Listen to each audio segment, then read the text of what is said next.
پرویز مشرف 11 اگست 1943 کو دہلی میں پیدا ہوئے۔ آپ نے ابتدائی تعلیم کراچی کے سینٹ پیٹرک ہائی اسکول میں حاصل کی اور بعد میں FC کالج لاہور سے تعلیم حاصل کی۔ 1961 میں پاک فوج میں کمیشن حاصل کیا اور اسپیشل سروسز گروپ میں شمولیت اختیار کی۔ 1965 اور 1971 کی جنگوں میں بھی حصہ لیا۔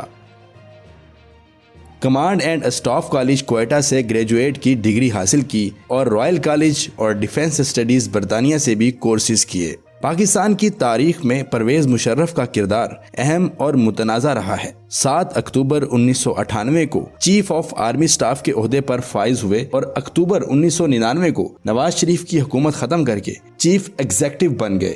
پرویز مشرف کو کارگل آپریشن کے مرکزی کردار کے طور پر بھی جانا جاتا ہے۔ انہوں نے 9/11 حملے کے بعد القاعدہ کے خلاف افغان جنگ میں فرنٹ لائن پر امریکی اتحادی بننے کی پیشکش بھی قبول کی۔ اپریل 2002 میں ریفرینڈم کروا کے باقاعدہ صدر پاکستان منتخب ہو گئے۔ 2004 میں اسمبلی میں مسلم لیگ ق کی حمایت سے آئین میں 17ویں ترمیم کر کے مزید 5 سال کے لیے باوردی صدر منتخب ہو گئے۔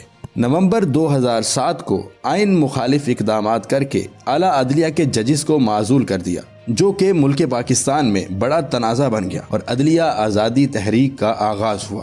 جنرل پرویز مشرف کو فوج کے سربراہ کے عہدے سے 9 سال بعد 28 نومبر 2007 کو سبکدوش ہونا پڑا۔ انہوں نے 29 نومبر 2007 کو 5 سال کے نئے دور کے لیے صدر کا حلف اٹھایا، لیکن اس عہدے پر زیادہ عرصہ برقرار نہ رہ سکے اور 18 اگست 2008 کو مستعفی ہو کر ملک سے باہر چلے گئے۔ انہوں نے 5 فروری 2023 کو امریکن ہسپتال دبئی میں وفات پائی۔ ان کی میت کو پاکستان میں لا کر دفن کیا جائے گا۔